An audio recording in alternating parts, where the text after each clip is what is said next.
Tonight on Joynews Prime, third suspect in Takoradi girls kidnapping case, Chika John, extradited to Ghana to face prosecution.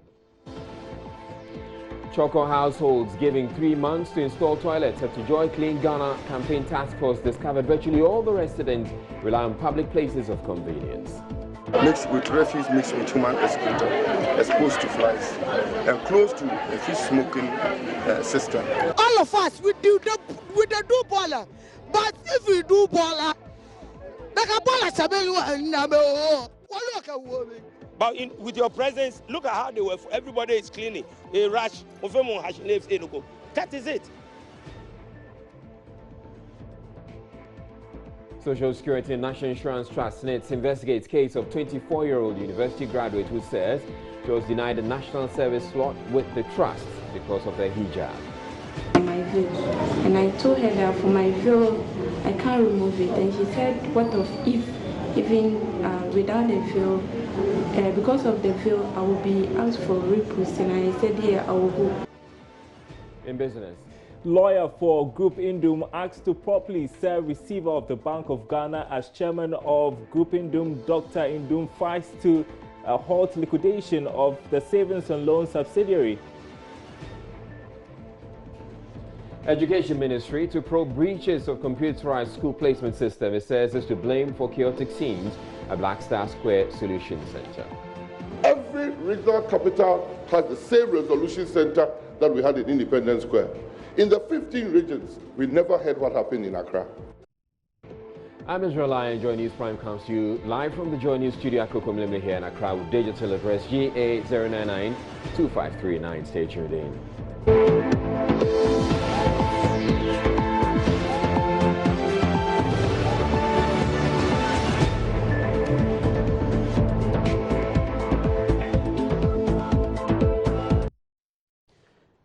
The third suspect in the case of the murdered Takoradi girls, Chika John, has been extradited to Ghana.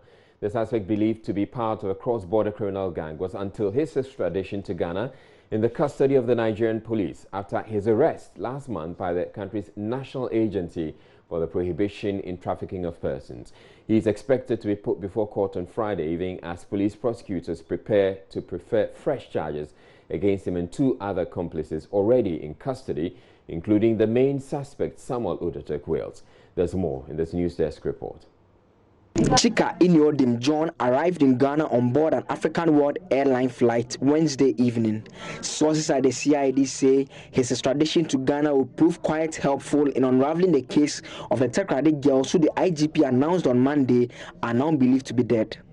A few minutes ago, officers of the Ghana Police Service informed 4 families in Takoradi in the western region of Ghana that DNA tests conducted on some human remains discovered in the course of police investigations into the disappearance of 4 missing girls had turned positive as the remains of the girls. The Ghana Police Service has, with regret, therefore informed the families that the remains are those of Ruth Abaka, Priscilla Blessing Bintum, Ruth Love Quazen, and Priscilla Cranche. Investigations now established that the girls were victims of a serial kidnapping and murdering syndicate that operated in the Takoradi area. While for various reasons we were unsuccessful in obtaining and acting on accurate, actionable intelligence in good time to enable us to rescue the girls, we believe that the arrest of the culprits has effectively thwarted the ability of this syndicate to have continued with further kidnappings and murders. It was his interaction with Samuel Wills, monitored by the police, which provided fresh clues leading to the discovery of the remains of the girls. He allowed him to speak to that suspect who has been arrested in Nigeria. And during their conversation, we realized he was rather forcing the suspect, his accomplice, to accept whatever he says. So after that, we decided that we have to extend our investigations to another level do more search in the 3 areas he was arrested, he was recaptured, and where he lives. So we first went to his house in Kansarod. Suspect Samuel Udotek Wills, who is known to have been in touch with the girls prior to their disappearance, and George Oji have all this while been held on kidnapping-related charges. The confirmation of the deaths of Ruth Abeka, Ruth Love Kwesen, Priscilla Blensid Bentum, and Priscilla Cranchi, however, means the charges would have to be revised to murder. And joining me via Skype right now is security analyst Adam Bona with some thoughts on the arrest and extradition of Chika Inodim John. Thank you very much for making time to speak with us, Mr. Bona. Now, the extradition of John Chika is significant, you would say. Yes, good evening and good evening to your viewers. Yes, very, very significant. It's very important and strategic that they have been able to extradite him quickly to Ghana. Usually it takes a very long time in some of these extradition cases. And so for me, I'm even surprised he landed last night. And so I would say it's a very important feat that the police have achieved, bringing him back to face prosecution in Ghana. Now, how critical is he to this case? Well, he's very critical. If you have followed this case closely, you would realize that he seems to be the link between the said what do you call that, baby factory in the Port Harcourt area and the prime suspect or the kidnappers, Samuel Wills, and the other guy who was arrested in what do you call that, Togo, and brought to Ghana. And so he is very key with regards to what happened. It actually looks like these guys might have called it kidnapped or abducted these girls and passed them over to him, or something might have gone on. And so you realize that among themselves, they seem to be arguing. And so it's important that he is brought in to answer what happened, since he's actually the link. And if you follow the narrative, he was actually in court in the Western region when Samuel Wills was actually presented to court. So, and the idea was to come and probably intimidate him so that he's not able to answer to most of the charges that were being preferred against him. And so as far as I'm concerned, this could turn around this whole prosecution, Israel. All right. Now, all this while, the charges that the main suspect, Samuel Udotek Wills and John Oji, have been facing has to do with kidnapping. Until the IGP announced, or the announcement came out, that it turns out that the human remains found were that of the girls, which now makes the case murder. Now, in the mix, we have a situation where some of the families are saying that their girls are not dead and that their girls are still alive. How does that narrative play into the efforts by the police to get prosecution? Well, I know the police, as usual, would have to be very professional and stay focused.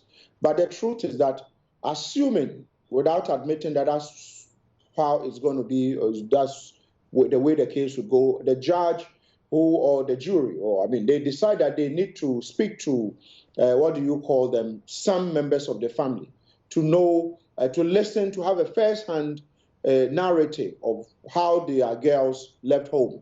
And they decide, they go in there to face the jury or the judge and say that, no, we don't believe our girls are missing. It means there's no case. Or they don't believe their girls are dead. Sorry, they don't believe their girls are dead. It means that, Israel, there is no case.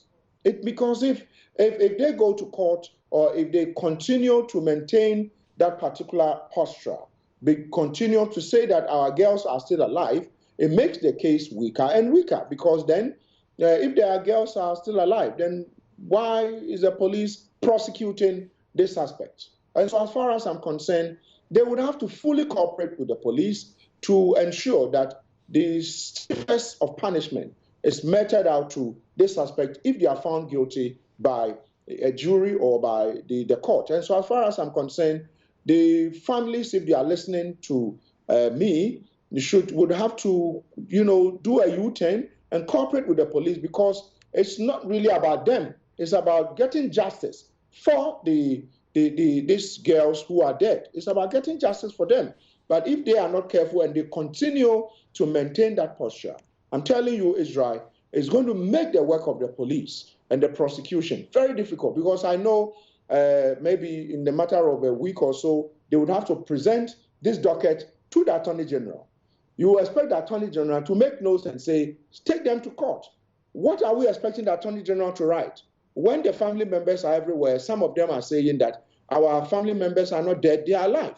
It means that it will be difficult for the Attorney General to make recommendations with regards to how this case should go in court. Right. So it's very important they change their stance. All right. Thank you very much, Adam Bona. Adam Bona is a security analyst, and he was sharing his thoughts with us on the extradition of the third suspect in the case of the murdered Takoradi girls, Chika Inoding John. Moving on, Minister for Education Dr. Matthew Opoku Prempeh has hinted of a probe by security agencies into a breach of the computerized school selection placement system.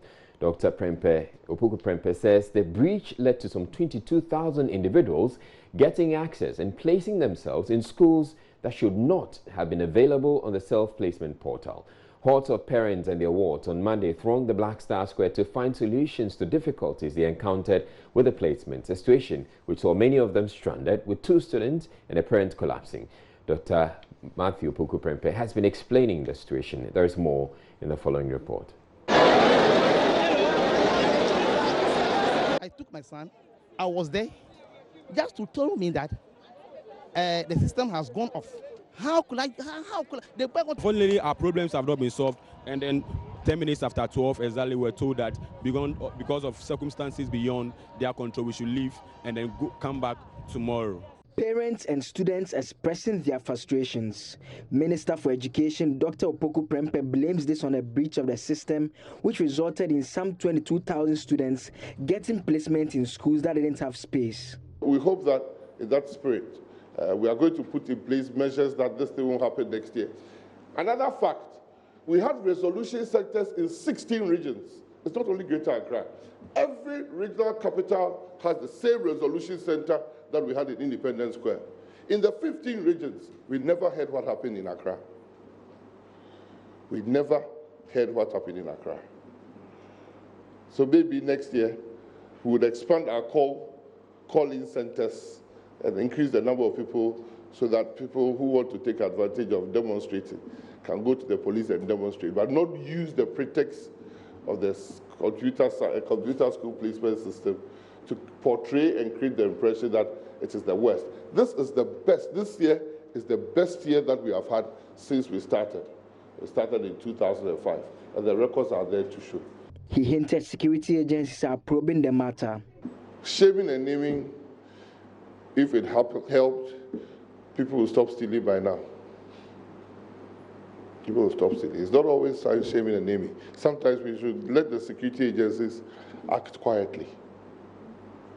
But that's why I keep telling people, if you look at the incidents that happened on Monday, if it was true that all those people had these genuine concerns, what happened on Tuesday? How did they all of a sudden vanish on Tuesday? Because the buses were not available. As at close of day on Thursday, 91.2% of the JHS graduates have been given schools according to government. Residents of Choko, a suburb of Accra, have been given a maximum of 3 months to build toilet facilities and 48 hours to improve their sanitary conditions or face the law. This was after the Joy Clean Ghana campaign task force observed on Thursday virtually all homes in the community did not have toilet facilities and so had to rely on public toilets. In sharp contrast to last week's events at Jamestown, though, Choko was largely peaceful. Nancy Mfa-Dradozi, reports assemblyman for the area, led the team to enforce the sanitation bylaws. I'd like to warn viewers, or viewers are warned, that some of the images may be disturbing. The team was first met with a filthy gutter that had been choked with solid and liquid waste. The operators of the shops along the drain were, however, reluctant when they were asked to desilt it. Go and bring brooms, all of you. Go and bring brooms. If you don't have some, close the. Give me way. Come out. All of you should come. I will close the place. It took the assemblyman's intervention to get them working.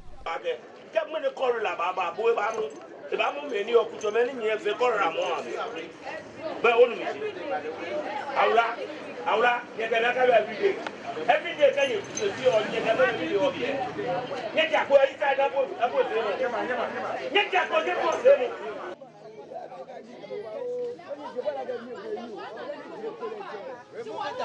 Other residents then took a cue and got working too. In another house visited by the team, the bathroom, which had been taken over by algae, had 2 trash bins, with one containing human excreta. Toilet. Toilet. So why can't we live with cholera within the area? If you have toilet like this, in the bathroom, and this way the children... How can you put a bola in a bathroom?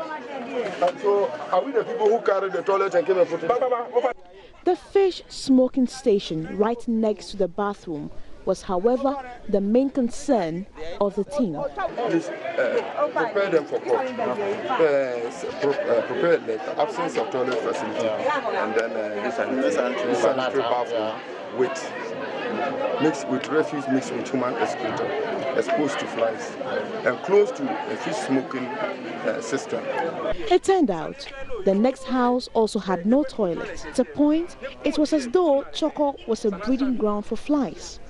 One other house was preparing a meal of banku under very unhygienic conditions. You can imagine what is happening here.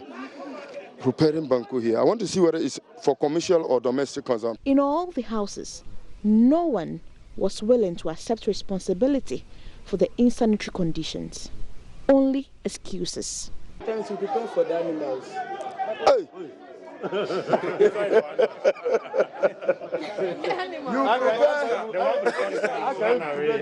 preparing the banku for animals. And stew. Banku and stew for animals. What type of animals? Dogs. What are they? Okay, we would like to inspect the dogs. Some houses refused to comply, and they were duly served notices to improve their conditions. Have been served. So duly served. At the town centre, the fishmongers who went about their businesses in the open were given a month to either relocate or improve their conditions and get health cards.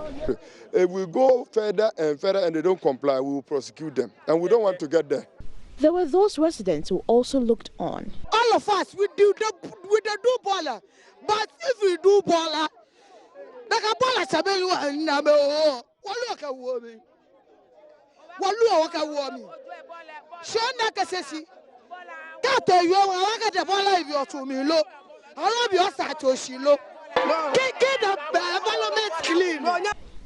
the team eventually found the public toilet serving the entire Choco community. Though it appeared decent from a distance, the team uncovered an eyesore when they got close.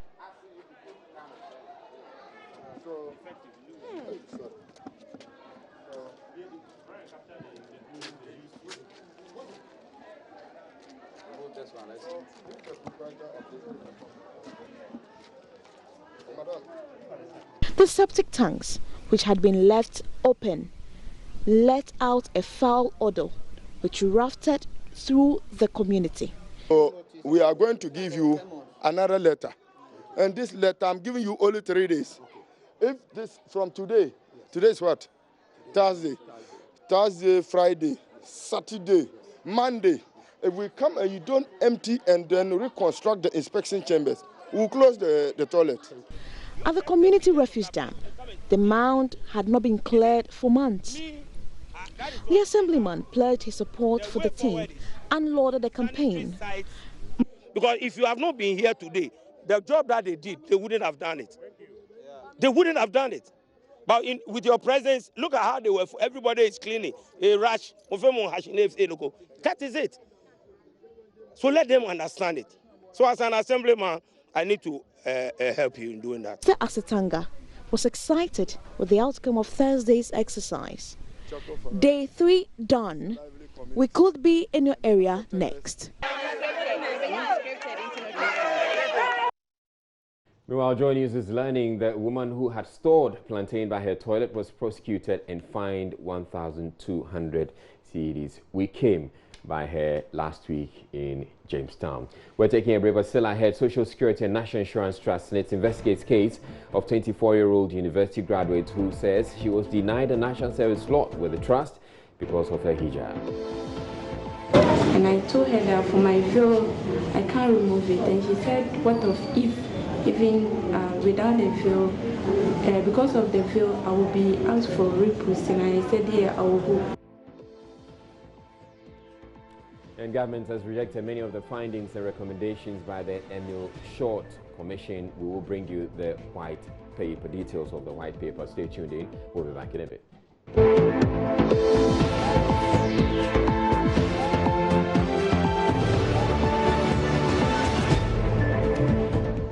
Welcome back to Joynews Prime. Now, government has rejected many of the findings and recommendations by the Emil Short Commission into the Ayawaso West Wogan by-election violence. The report, which we shared with you on Wednesday, among others, recommended the reprimand, removal and prosecution of some of the key actors.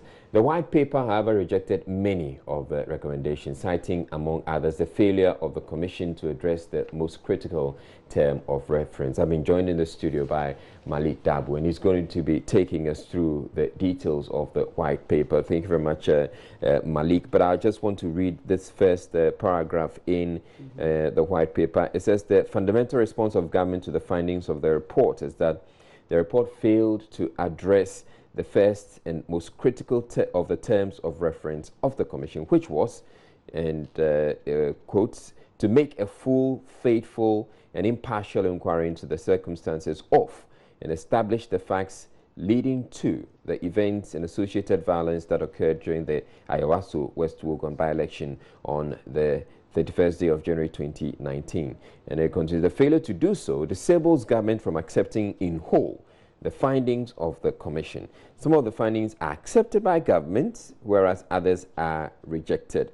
And it goes on to say reasons for the government's position have been assigned in this white paper where necessary. So let's look at what government rejected, some of the facts the government rejected. And you just mentioned that the government rejected some, accepted some, accepted some in part, and then rejected some in part. So that's what has happened. But one of some of the sets of facts that the government rejected was one which relates to the Commission's finding about wild shooting. The Commission made a finding that there was wild shooting of live bullets as a result of a confrontation that occurred between the crowd that had massed up at the front of the residence of the NDC parliamentary candidate and the SWAT team.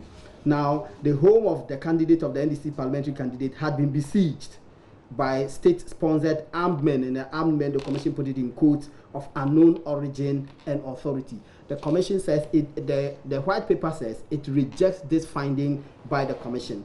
Now, another finding that the white paper rejects is one in which the Commission says that following reports of a number of injured persons and even possible fatalities arising from the violence that ensued, the NDC announced it was withdrawing from the election, citing, among other reasons, the insecurity of their members. Again, the white paper says that the claim about possible fatalities was only made by the Member of Parliament for Ningo Prampram, Samuel Nete George, who stated categorically that the event had resulted in the death of at least one person. And the Commission, the government white paper says that this was not a claim that was backed by anyone else apart from Samuel Nete George, who is the Member of Parliament for Ningo Prampram. Of course, there are other findings that the Commission makes. Yeah, there's this other finding which has to do with paragraph 120 in the Commission report. It says, where the Hawks present there that day, every one of the injured persons admitted having heard of the group. The Hawks, though none claimed to know anything more than that. In this regard, the presence of Theophilus Dodi, a man of unusually great physique and impossible to miss even in a crowd, was of some significance. This person, who is described on the internet as a leader of the Hawks, a militia group associated with the National Democratic Congress, was formally inaugurated at the Unity Walk of the National Democratic Congress in Kumasi. Dodi denied before the commission that he was a member of the militia group, the Hawks. He admitted being the person photographed on the day. The Hawks group was reported to have been inaugurated in Kumasi wearing a black T-shirt embossed with the head of a hawk on the top left-hand side. This explanation of how he came to be wearing that T-shirt that day was unconvincing. Now, the government says that those facts that you just read, as contained in the commission report, it says even though this evidence was properly assessed thoroughly by the commission, this evidence was omitted from the facts of the events section of the report. Now, it is the government's view that these facts are pertinent to a proper review of the unfortunate events and ought to have been stated as part of the facts leading to the events of 31st January 2019. Now, the government goes on to say that it notes that the findings of the facts in paragraph 215 of page 40 of the report, which although assessed extensively by the commission, was omitted from the facts of the events section and the findings section of the report. It is the view of the government that this finding of fact is very pertinent to the review of the unfortunate incident and also affects the credibility of the Honorable Member of Parliament, Sam George, as a witness before the commission and ought to have been stated as part of the established facts of the events of the findings of the commission. Okay. Now, the commission had also talked about recommended reprimand and the removal of some of the key actors in there. What did the white paper say about it? Well, so if you look, there are a number of things that the commission did. The commission listed liabilities for a category of persons, and these persons included the guy who slapped Sam George, Mohammed Suleimana, the guy who was wielding a gun and shooting sporadically, that's Enesa Kumia, alias Dobo, and of course the minister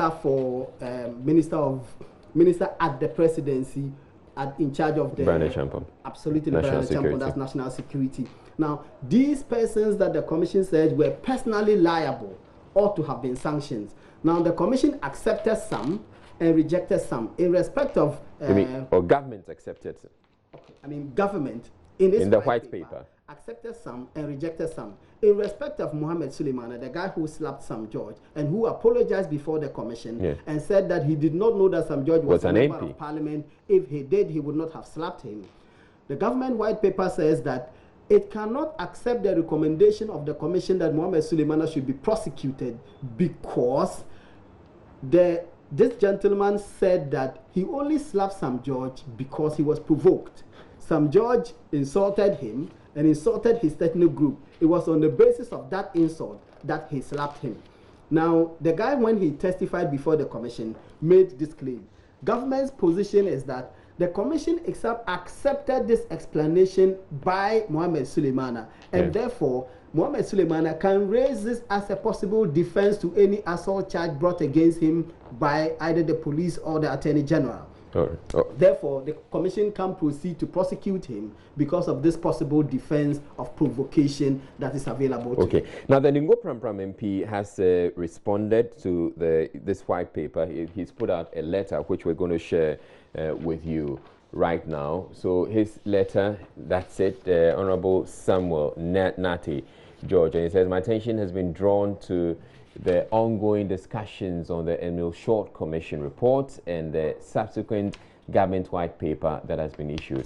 I have the following comments to make regarding the portions related to my person and the assault on me. I wish to thank Mr. Justice Emil Short, Her Lordship, Professor Enrita Mensah Bonsu, and Mr. Patrick K. Champong for the service to the Republic and the discharge of their mandates as commissioners. I also thank the entire Secretariat for the task undertaken during the sitting of the commission. At the appropriate time, I believe my party, the National Democratic Congress, and other stakeholders will speak about the white paper in more specific terms. The position of government in the accompanying white paper reinforces my long-held view that the dastardly actions of January 31, 2019 had the tacit approval of those who occupy the highest office of the land. The rabid disagreement with the findings and recommendations of the commission are testament to this fact. I had no hopes of justice from this government, and I have been vindicated. This is the clearest sign yet that the president and his security team have a grand agenda of unleashing violence and undermining the peace, stability, and safety of our beloved republic, so long as it perpetuates its failing government in power.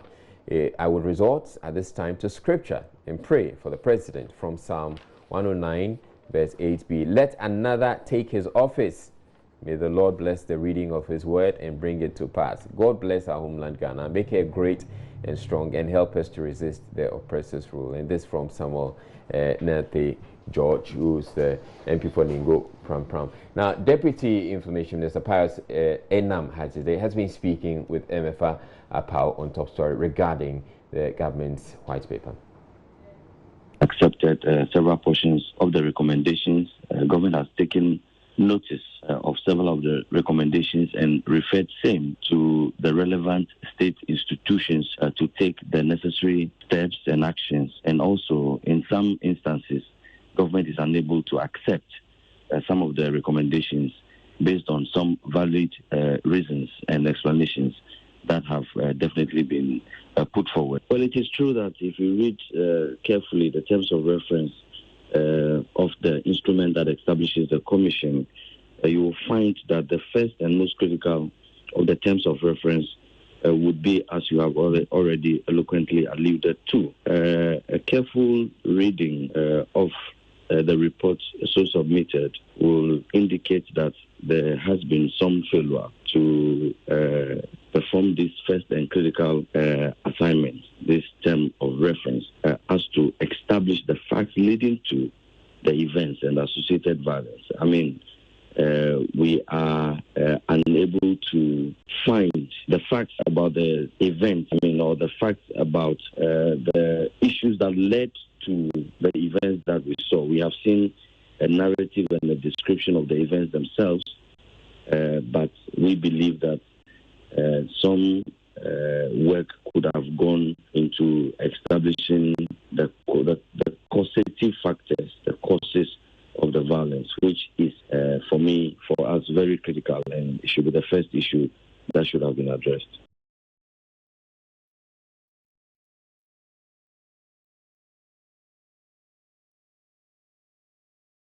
All right, and that was Deputy Information Minister Pius Enam Hajide. I still have Malik here with me in the studio. Let's return to the white paper and what government had to say about the personal liabilities. Yeah, so we just spoke about the one relating to Mohammed Suleimana, who slapped Sam George. Government says I cannot accept the recommendation because the guy's testimony indicated that he was provoked, so there's a defense of provocation available to him. Of course, we do know that some have argued that if you look at the Criminal Offences Act 29, the defense of provocation is only available when there is extreme provocation.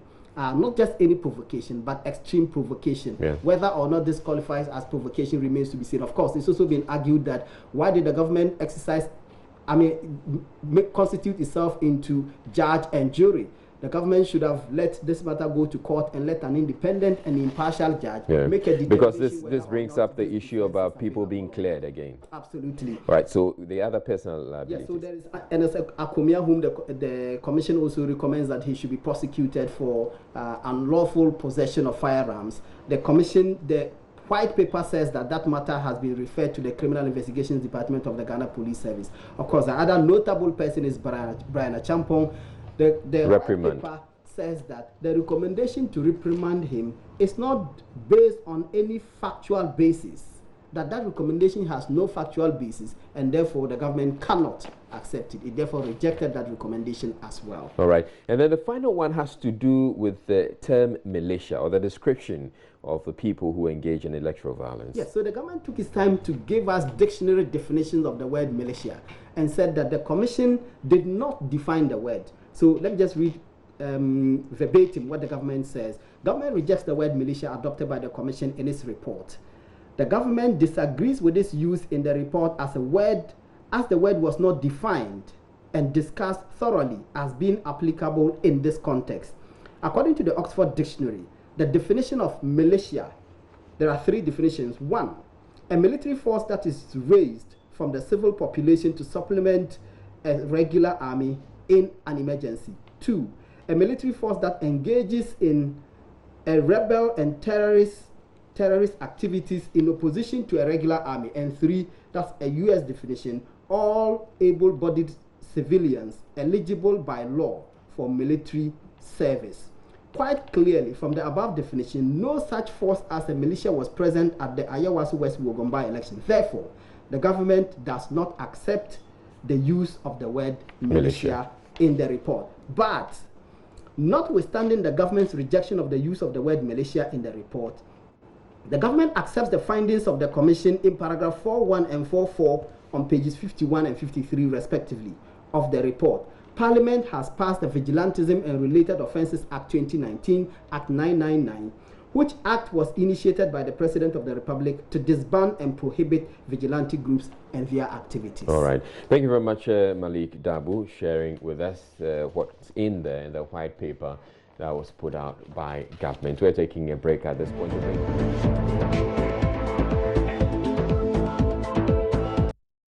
The National Social Security and National Insurance Trust, SNIT, is investigating the case of a 24-year-old graduate of the University for Development Studies who says she was not allowed to work in the Takwa office of the trust because she refused to take off her hijab. Rabi Mohammed says officials there told her to choose between her veil and national service because it is against their rules.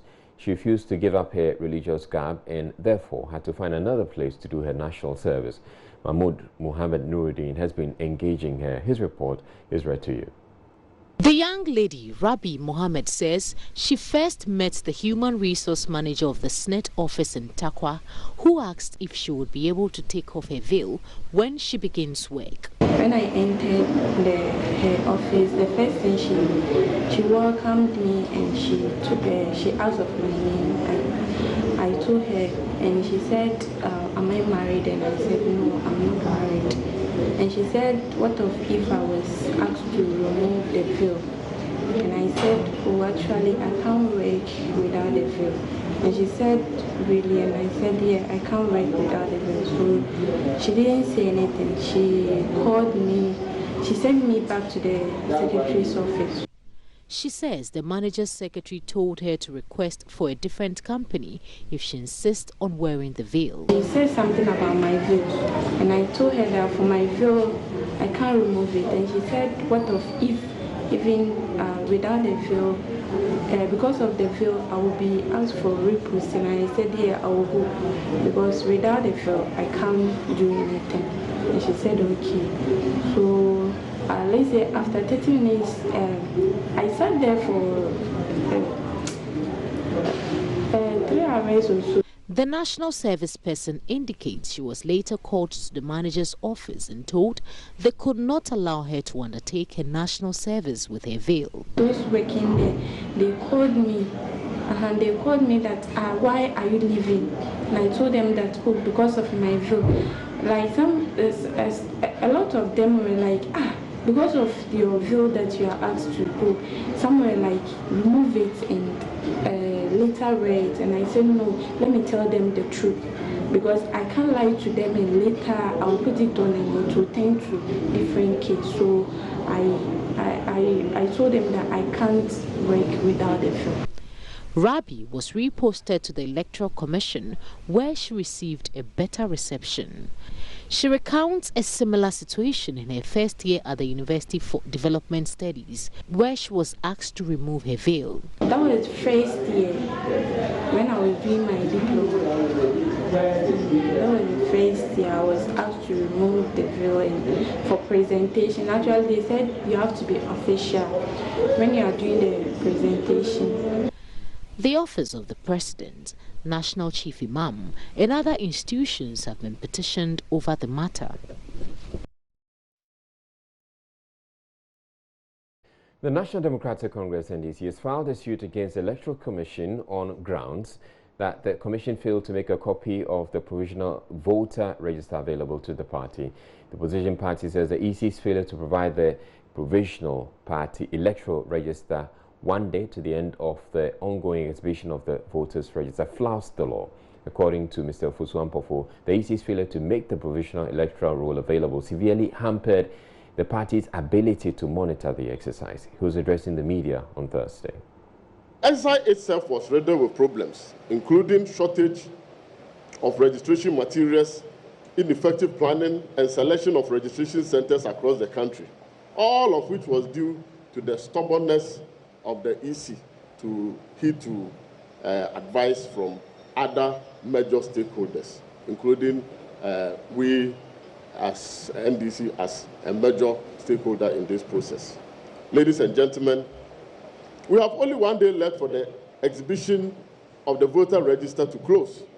Yet the Jimensa Bosmanasari team has not provided the NDC with a copy of the 2019 provisional register as required by law. According to Regulation 22.2 of the Public Election Regulations, Voter Registration CI 91, and I quote, "At the end of the compilation of the provisional register as provided in Sub-Regulation 1, a copy of the provisional register shall be given to each registered political party in a form determined by the Commission." It has, however, been alleged that the EC, let me repeat, I'm saying that the law requires the Electoral Commission, after the provisional registration exercise had been concluded, to provide each political party with a copy of the voters register. NDC is demanding a full disclosure of the circumstances under which the Commission terminated the contract with foreign IT firm engaged in 2012 to manage the country's elections data center. We have been informed that the EC has terminated its contract with STL. We would like to ask the following questions and hope to receive answers from the EC.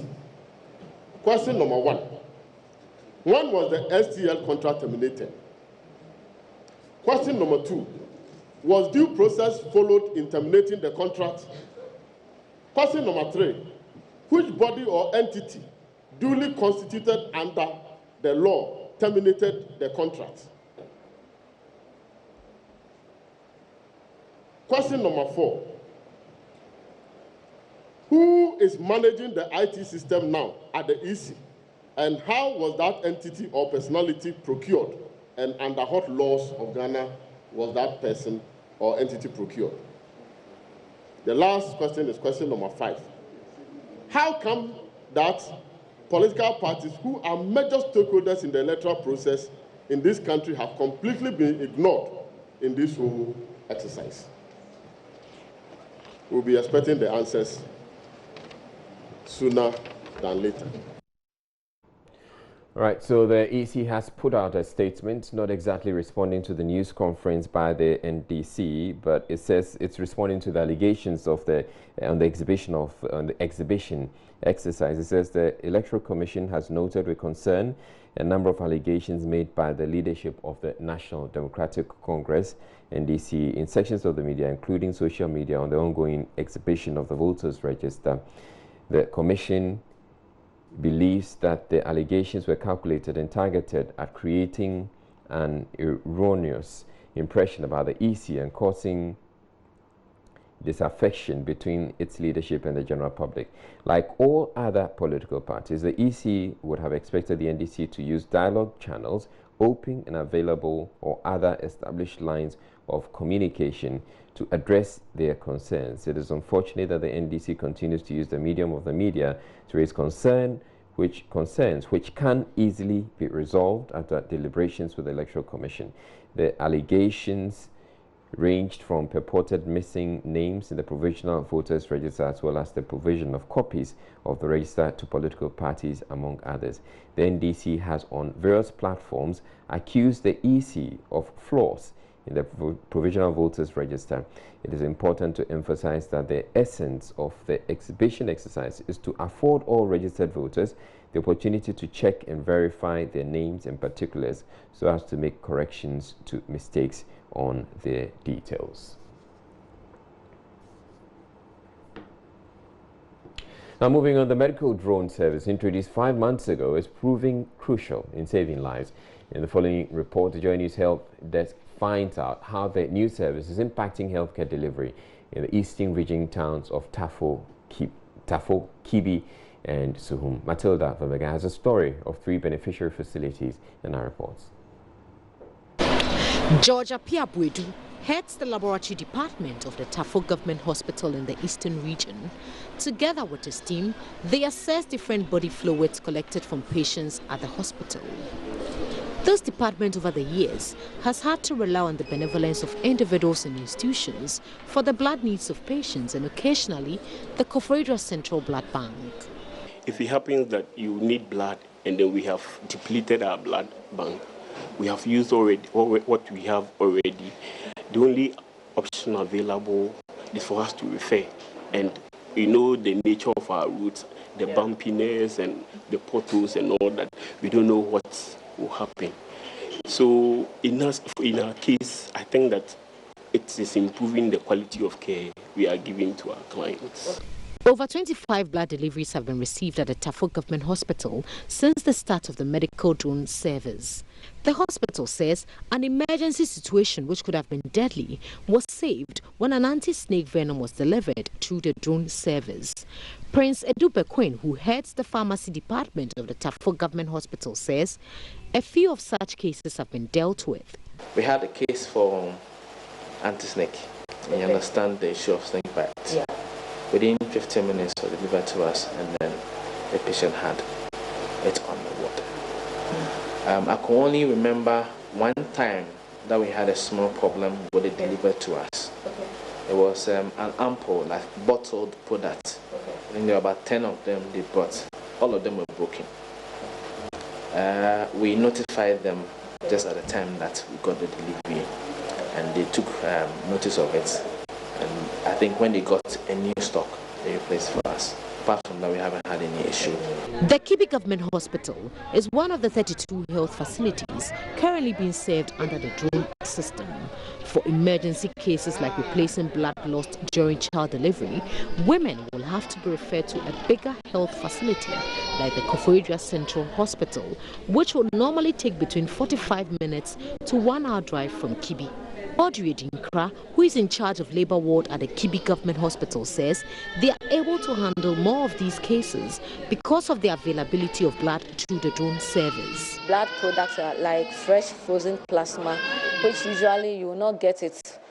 If had it not been for the drone services, you request it through medical stores at Takoradi. Okay. But because of the drone services, we request and they bring it to us here, directly here. And for pregnant women going through cesarean section, it's a mandatory that they have a standby blood there.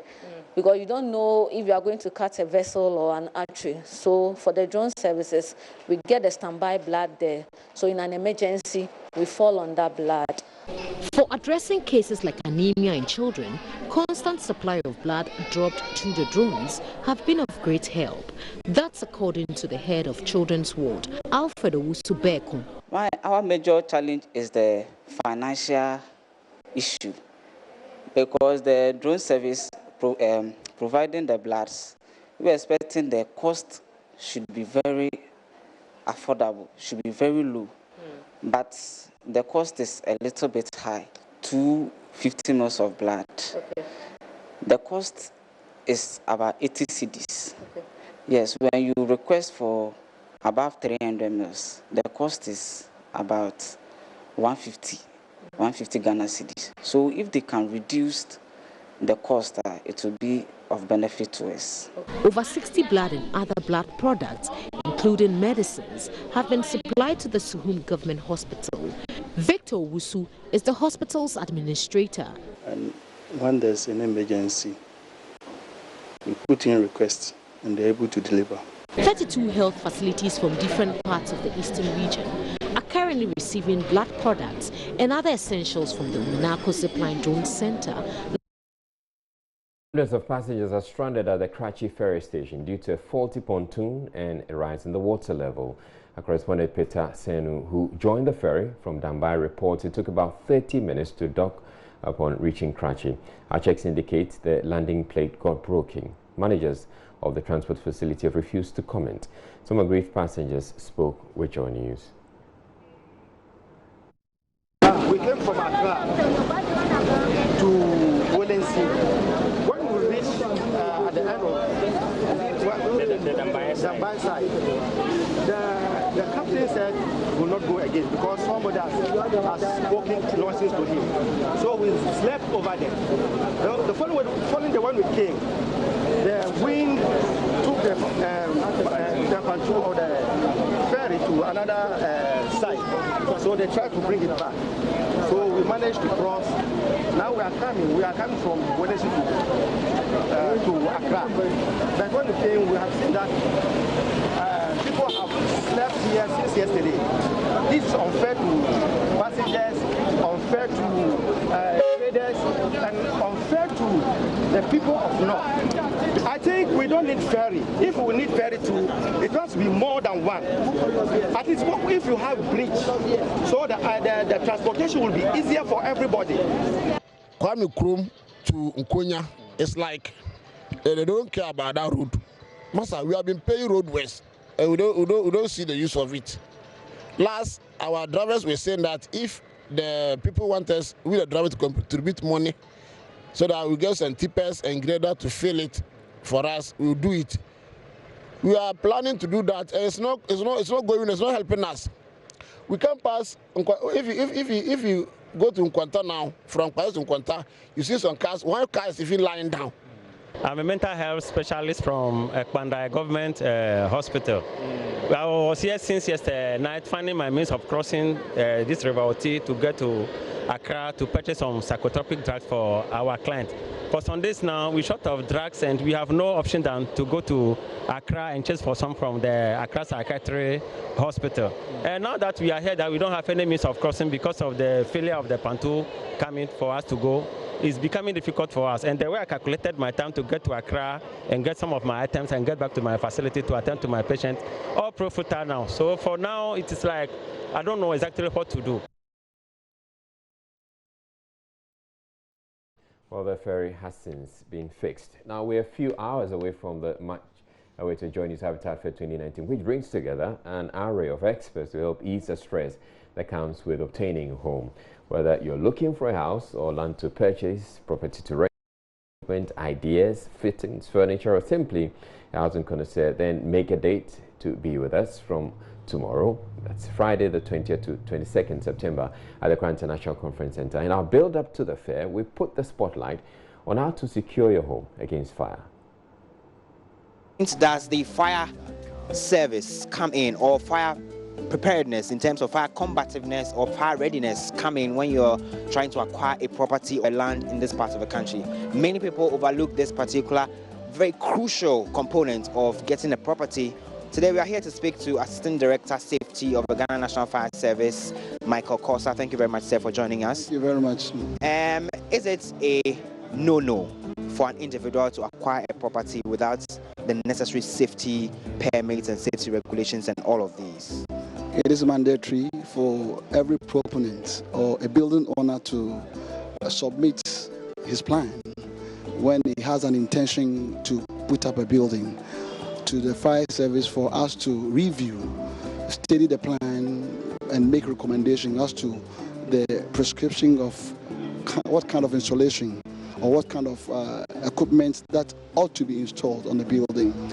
And you see, the service was established and mandated by law to fight all fires and also effect rescue to persons who are trapped. That's where LI 1724 came to effect, and it makes it mandatory for every developer, every building, public one, to bring the plan for us to review and for us to do risk assessment to know what will take place in the building and what kind of hazards which will be prevailing, then would be able to give a commensurable fire protection to the occupants, those who occupy the building. From the point you have the conception and you start building, inspection would be done. We call it pre-inspection.